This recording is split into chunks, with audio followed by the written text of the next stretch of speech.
Marketing is a podcast for business owners and leaders, produced by my dad, Steve Davis, and his colleague at Talked About Marketing, David Olney, in which they explore marketing through the lens of their own 4 Ps: person, principles, problems, and perspicacity. Yes, you heard that correctly. Apart from their love of words, they really love helping people. So they hope this podcast will become a trusted companion on your journey in business. Dun dun dun dun dun dun. From Dostoevsky with love. Do you think that would have worked as a James Bond title or just missed? I think it depends if you do the dodgy accent. With the dodgy accent, yes. But otherwise, it's a Dr. No from you. Absolutely. Our 4 Ps. Number 1, person. The aim of life is self-development. To realise one's nature perfectly. That is what each of us is here for. Oscar Wilde. In the person segment, we're going to take a run at this over the next couple of episodes. There was a collection of really interesting quotes from Dostoevsky, Fyodor Dostoevsky, one of the great Russian writers of all time. I remember reading Crime and Punishment when I was living overseas in Hungary, and it just, because the weather's quite bleak there, it was just perfect for getting into his dystopian view of the world. Have you read much? When I first got access to audiobooks, one of the first things I went and looked for was all the great Russian literature.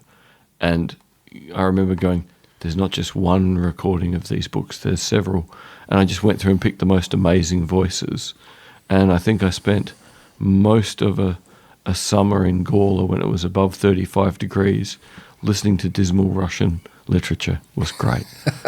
Well, there's a lot that's covered, but there's around about 16 or so quotes, so we're going to do 8 of them today. Here's the first one from Dostoevsky, and we're doing this in the person segment because I think there's some interesting things for applying to our lives.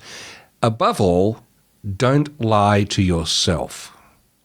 I think that's pretty orthodox, straight down the middle advice, pretty decent advice, and it seems more obvious than it actually is. It seems obvious, and so many people will say they want to know the truth, but how often do people really want to know the truth? You can't handle the truth. Nope. Yeah.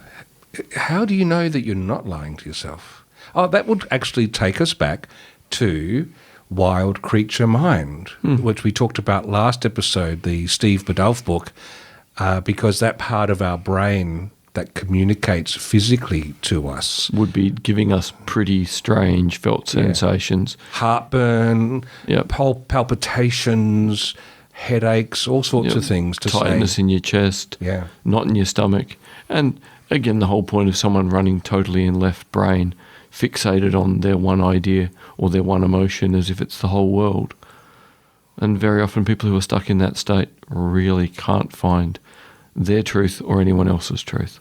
Number 2, your worst sin is that you have destroyed and betrayed yourself for nothing. Very typically Dostoevsky in saying that if you do not stay true to your own path, then nothing good can come of it. It's also a little bit bleaker than that, because he could actually be saying that it all ends up being nothing anyway, but along the way you've been a bastard. You've actually been horrible to yourself and others, and it's still for nothing, as opposed to at least living life bringing some sort of joy and comfort to others. Yeah, this is a precursor for a couple of the other quotes, that there is always the bigger picture with Dostoevsky of, can you create meaning in your life in the world, because you are responsible for it. And to link this back to small business, this is going to become a constant theme of these Dostoevsky sectors, or these Dostoevsky segments, is that really, if you're creating a small business and you need to get people to believe in what you're creating, you need to believe in it, and you need to be able to explain what you believe in. Otherwise, how are you going to get anyone to know, like, and trust what you do? That sets us up for number 3, actually. Man has it all in his hands, and it slips through his fingers from sheer cowardice. And this speaks directly to not just the person, but to small business, because it's sometimes scary to put your ideas out there. They're out there to be chopped down.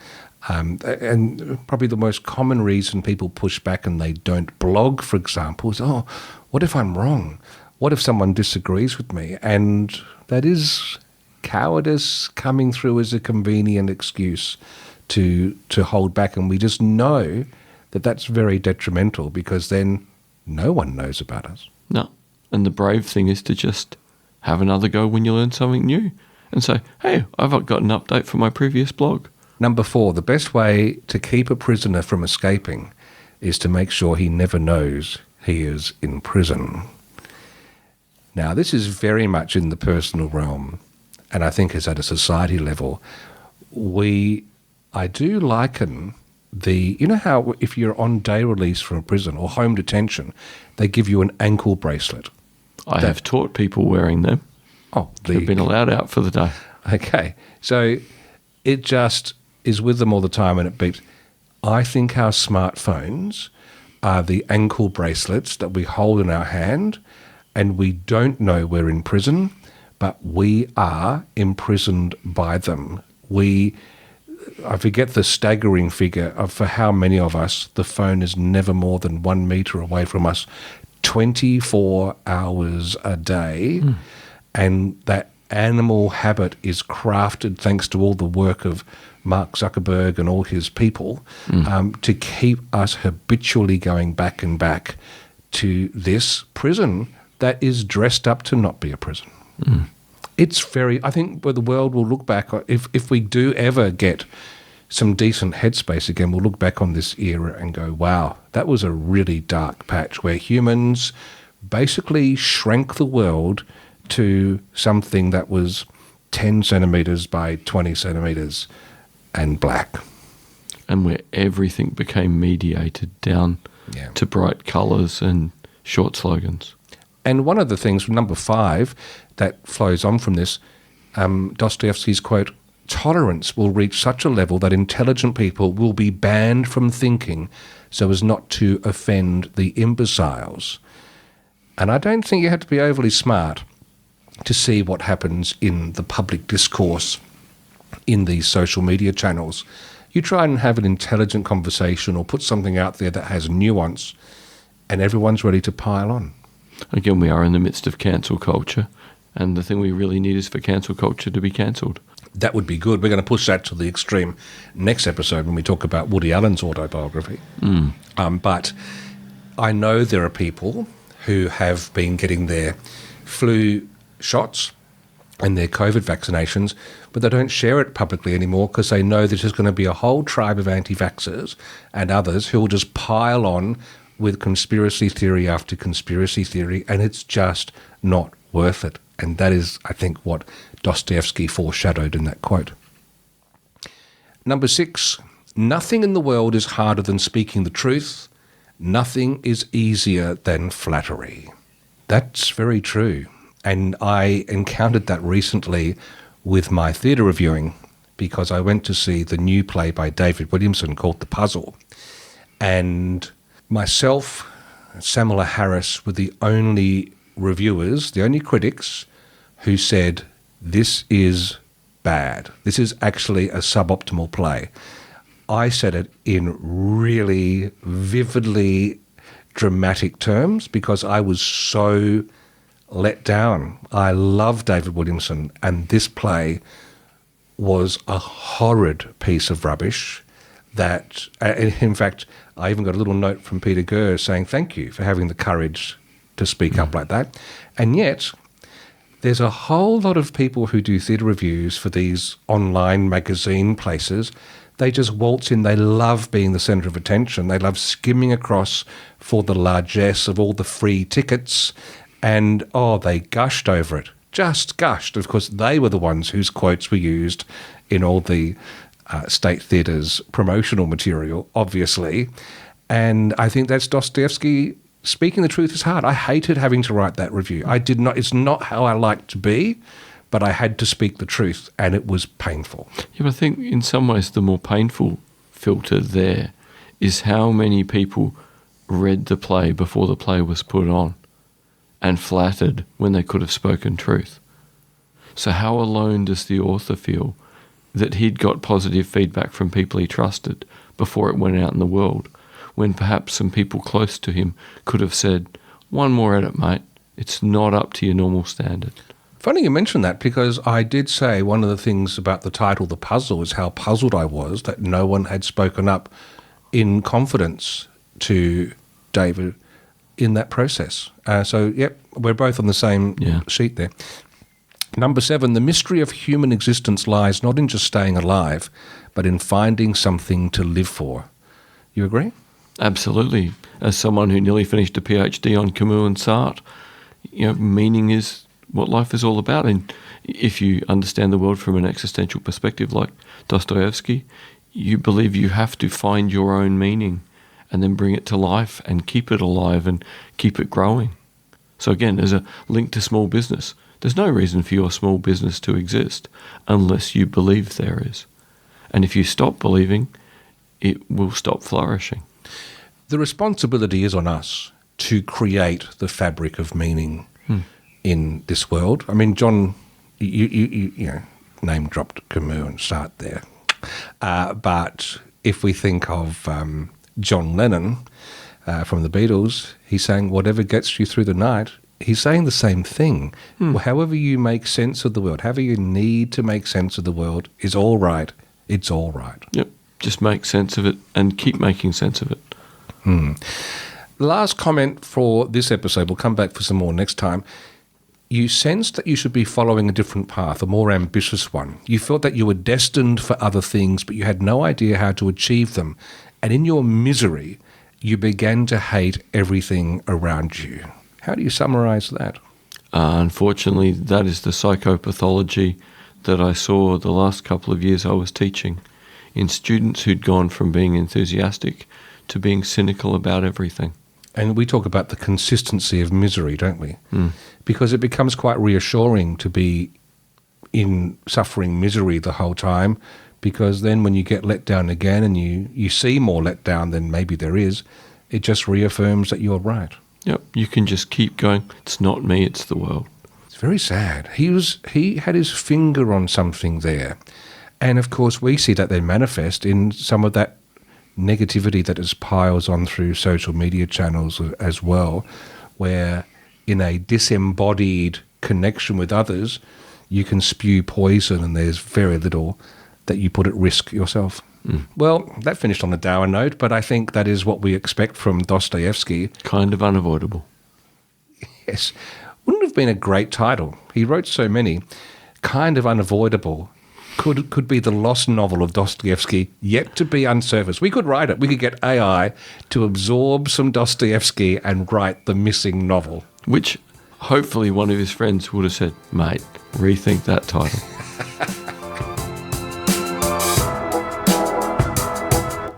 Our 4 Ps. Number 2, principles. You can never be overdressed or overeducated. Oscar Wilde.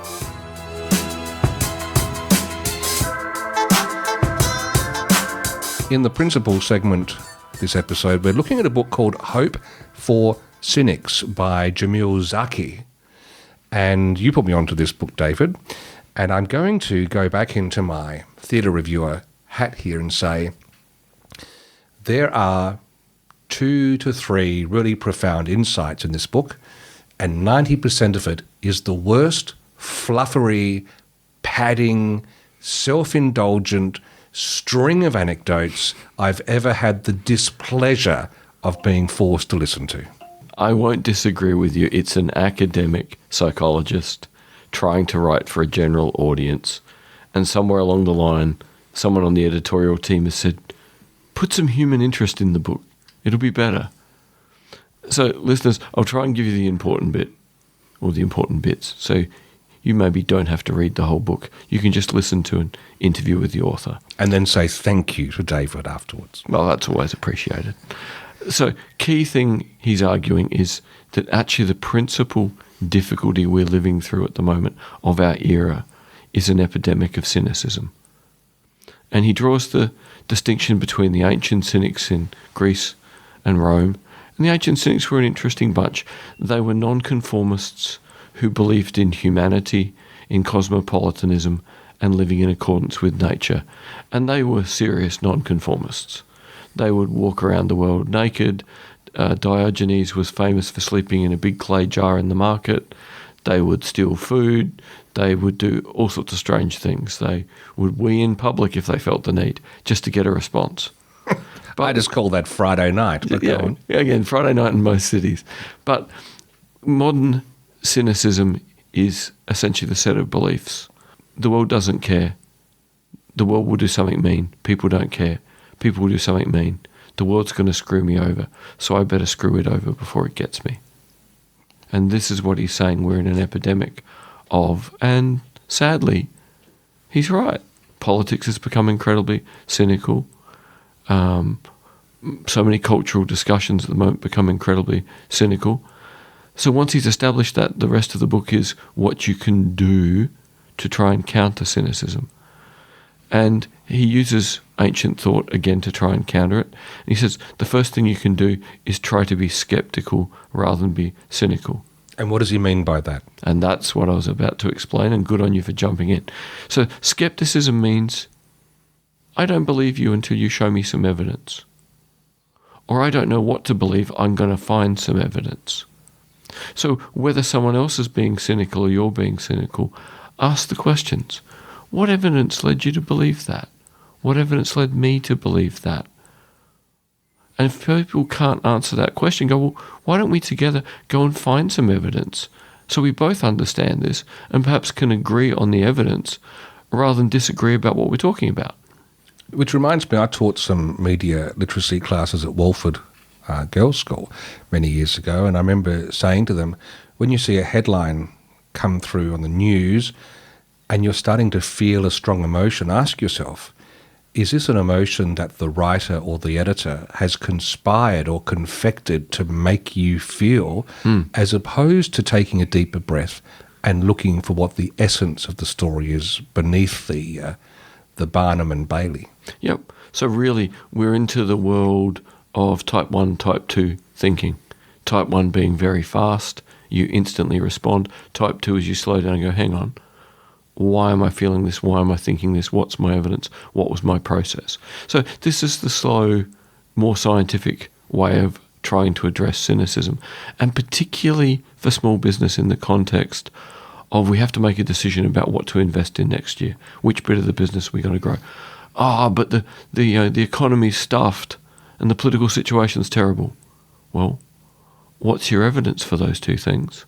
And once you've outlined your evidence, do you still need to take action next year? And if you take action on the basis of your evidence and you've thought about what's going on and you've got a solid argument to underpin what you want to do, you've gone beyond cynicism, you've used skepticism, now you have a plan. So that's probably the first half of the book. The interesting part in the second half of the book, and all of the book is too long, but the ideas are still very powerful, is Zaki's own research on if you show people some trust, more often than not, they will live up to it. Because we're such a social species, if you show people mistrust, it gives them a license to behave poorly to you. If you treat people as if you trust them, and you give them an opportunity to do something where they're trusted, the vast majority of people will try and live up to trust, because socially, biologically, historically, it's so important. So where you can, trust people, because you will get better behaviour back. Ernest Hemingway once said, "The best way to find out if you can trust somebody is to trust them." He was half right. Trust doesn't just teach us about people, it changes them. It's a gift they repay. A reciprocity mindset means understanding this. Leaps of faith are actions inspired by that knowledge, deliberate bets on other people. Where preemptive strikes bring out the worst in others, leaps of faith bring out their best, especially when people feel our belief in them. Trust is most powerful when people offer it loudly, clearly giving others the chance to show us who they are. Loud trust can look irrational. Someone loans their car to a new friend. A manager delegates a sensitive task to a junior employee. Online daters fly across the country to meet up. But it's precisely that rash, uncounting quality that makes trust most powerful. In laboratory studies, people who invest in others in uncalculating ways, quickly or without knowing the odds of being repaid, are more likely to inspire others to earn that trust. That doesn't mean it comes naturally. Our cynical minds play movies of betrayal on repeat. Trust is powerful, but also frightening, especially for those of us who have been burned before. But leaps of faith come in all sizes. We can start small, loaning our friend a bike instead of a car, or giving a new employee a less critical task at first. Mixing loud trust with a dose of skepticism allows us to build relationships warmly and wisely. Certainly my example of this in years of teaching at university and then mentoring people and working with organisations is a thing called the Pygmalion effect, worked out by psychologists and teachers in the 1960s, that really captures this point. Treat people like they're going to do great things. Mm. And guess what? They perform better than they did before you start treating them that way. So the two main levers here that we're talking about is one, trying to adopt that type 2 thinking where possible. If we don't catch ourselves before we fly off the handle with just going along with the cynicism for the sake of it, just pause and double check. What's my evidence? Why do I believe this? And the other one is show some trust to others, and it's typically going to be a self-fulfilling prophecy that they're going to follow like with like. Yep. Give some, get some. Trust tends to flow in circles. Now, interestingly, having just read the book, I was very conscious when an email came through, which brings us strictly into the world of marketing. We used a company called The Depreciator up in Queensland to do a depreciation schedule on a property, and now we just get their marketing emails. And one came through this week with the subject line, David, "You might have more to fear from your neighbour than the ATO." Now, let's see how this fits in with the Hope for Cynics book. It says, I'll just read you this here. "Hi, Steve. They're watching you. Your neighbours, that is. In the 23-24 tax year, the ATO received tip-offs about dodgy dealings from more than 47,000 people. In the last 5 years, there have been more than 250,000 tip-offs. You can read more about those here, and they've got a link to it. Then it says, the ATO pitch this as largely ordinary people wanting to right wrongs that affect the broader community, sort of a community-spirited act. But often grudges are a bit more focused than that and come very close to home, and often they concern rental properties." Now, we have here the people at the Depreciator going for the lowest common denominator in human reactions, this stream of cynicism, and they're fueling it to say, see, it's a horrible world out there and your horrible neighbours are against you. Yeah, like we've had this conversation, listeners, about where are our comfort points on how we create marketing material. And this ad is one of those things where we just go, no, never. This isn't fear of missing out in a positive way. There's something you could do. There's something that would improve your life. There's something that could change your situation. Do it now or you're wasting time. This is the world is negative and they're out to get you. And you got to get them before they get you. Or you've got to bulletproof yourself before they come for you. Like, it really doesn't get much psychologically uglier than this. No, it's like they'll make the world burn and add fuel to the fire because it might meet their needs. And to heck with the fact that it's now staining relationships between humans. As long as they make money out of it, they don't care. It's like the Joker in the Batman movies. It's that he doesn't want the money. He's got all the money. He just burns it. Very cynical world. And so never using that company again. And for anyone who thinks, maybe you could pull an ad like this once and get away with it if it got more business, think about what people drawn in by an ad like that are going to be like when they interact with you.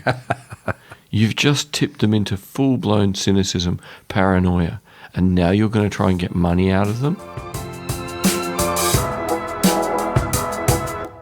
Our 4 Ps. Number 3, problems. I asked the question for the best reason possible.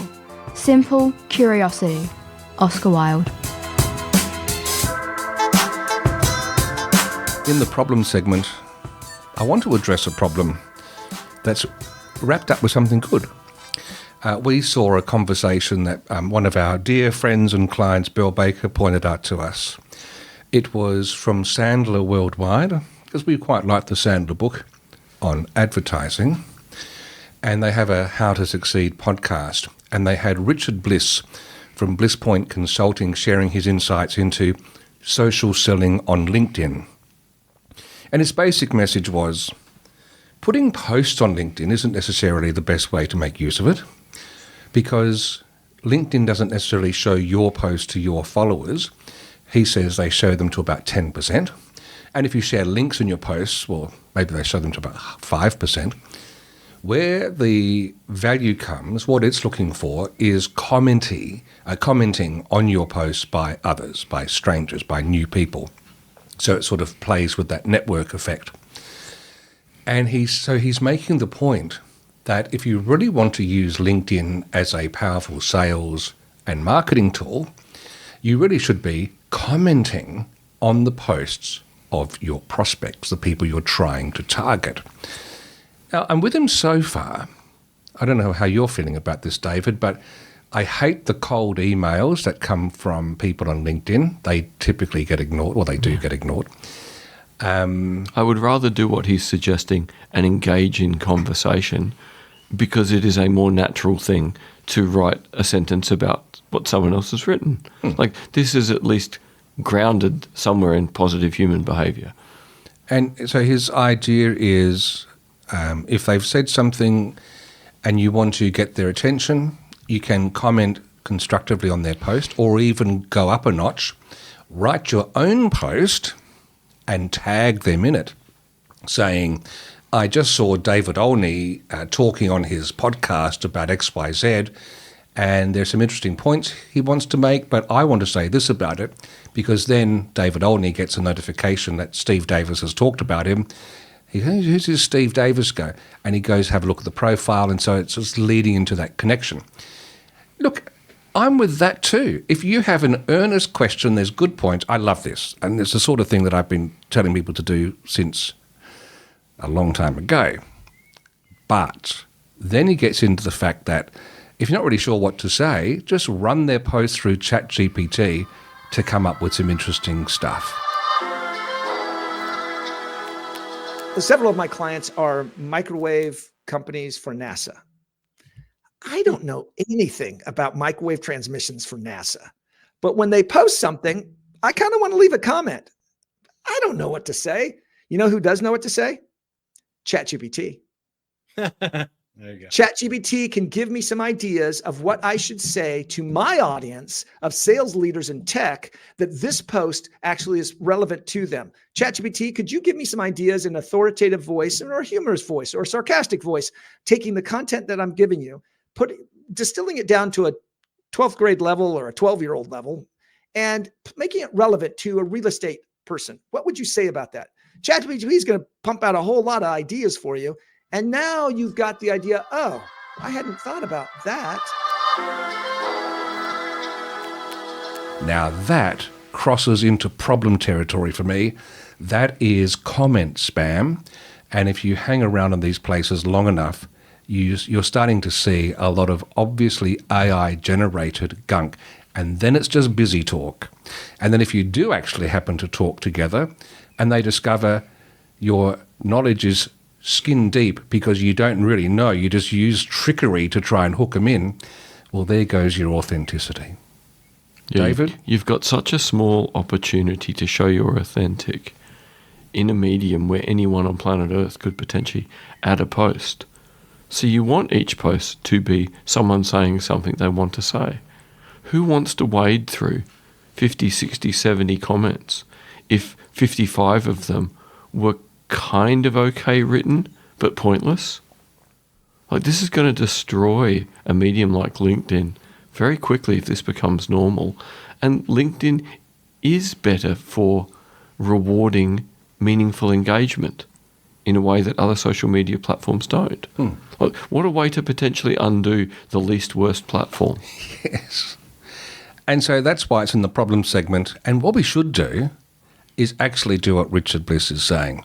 Once this is out, I'll do a post on LinkedIn saying, we saw Richard Bliss say this, and we've discussed it in our podcast. And let's see if you and I both have Richard Bliss pop up in the listing to say, Richard Bliss has looked at your LinkedIn profile. I reckon that's a good experiment. And whether we get some strange, ambiguous comment. Written by an AI. I think this one will come from him, but who knows? Maybe. Interesting, intriguing. We'll keep you up to date. It could come from the Bliss bot.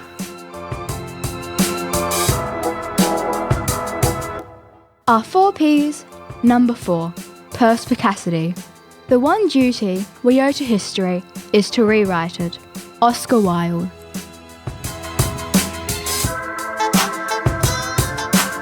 In the perspicacity segment, seeing we were just talking about the use of bots and AI, I thought this would be a fun ad to look at, because in this segment we like looking at campaigns and ads in particular and ask ourselves, would they work in this day and age? Well, this one's actually only hot off the press. It's only just been published in the last week. It's a new ad by Fiverr, which is the site you go to outsource different tasks, and it's called Nobody Cares, the Musical.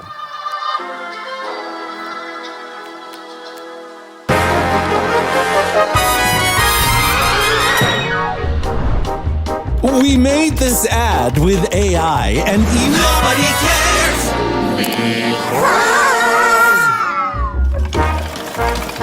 Nobody cares that you use AI! We get it! You used AI! We just care if it works! If it disrupts! Or it converts! Or makes a user dramatically cry. Oh, I love this! Did they use AI? Nobody cares! Nobody cares. Yeah, I built this spot. Just make it work fast and I'll give it a shot. Your boss doesn't care, an ad was made with AI. That's DMI. She just wants ROI. Like a pen or a brush, AI is only a tool. So don't brag like a pro if you prompt like a fool. Just show what you did. And send us the rest. Beyond that, nobody cares. Nobody cares that you use AI. They care about the results. For the best ones, hire Fiverr experts who've mastered every digital skill, including AI. Oh, by the way, did we mention this ad was made with AI? Nobody cares. So there you go. There's a fun musical tune that I think sticks close to the truth, David. Nobody cares if you use AI. Generally speaking, there'll be some caveats where they do. But at the end of the day, clients want to make sure that you get the job done. So it could be that this is the campaign of its time, because I was actually working with a client earlier this week, and for some reason, I don't want to go into this, but I wanted to let him know that this is being done at speed, and I can do it because part of the process I'm using is using some benefits from my own bot within ChatGPT, and which I was quite excited about. It was saving him money, blah, blah, blah. He said, Steve, I actually don't care.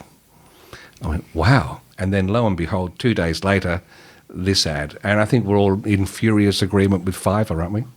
I'm amazed how fast we've gone from, oh, is it being produced by AI to it doesn't matter anymore. What matters is it a good product? Does it achieve the desired end, outcome? That we've really, in less than a year, gone from paranoia to acceptance that if people can use it well, and that's how they got a good outcome for me, where's the problem? Of course, the dilemma is with Fiverr, I'm still nervous about these sorts of marketplaces because you've got people from all over the world, including some jurisdictions where, let's just say, the policies, the protocols aren't necessarily equivalent to what we would expect in our system of law, and so you don't know if you're going to get something plagiarized or buggy, or if website stuff's done, if there's going to be some back doors left in it. That could be a security vulnerability. So I don't use these sorts of marketplaces, but I think the advertising campaign seems to be spot on with truth. But then, will it make someone then move forward to use Fiverr? Well, that's the interesting question. Like, if you trust that AI can get you the outcome, can you trust this platform will get you an outcome? So really, it's very good marketing because it's juggling, putting these two things together as if by accepting one, you're accepting both. So it's very psychologically sophisticated marketing. And the irony is, it's quite possible you could do it yourself in using AI without needing Fiverr in the first place. Yep. So there's a two-edged sword here. Nobody cares though, David. No, only our listeners care. Thank you for listening to Talking About Marketing. If you enjoyed it, please leave a rating or a review in your favourite podcast app. And if you found it helpful, please share it with others. Steve and David always welcome your comments and questions, so send them to podcast@talkedaboutmarketing.com. And finally, the last word to Oscar Wilde. There's only one thing worse than being talked about, and that's not being talked about.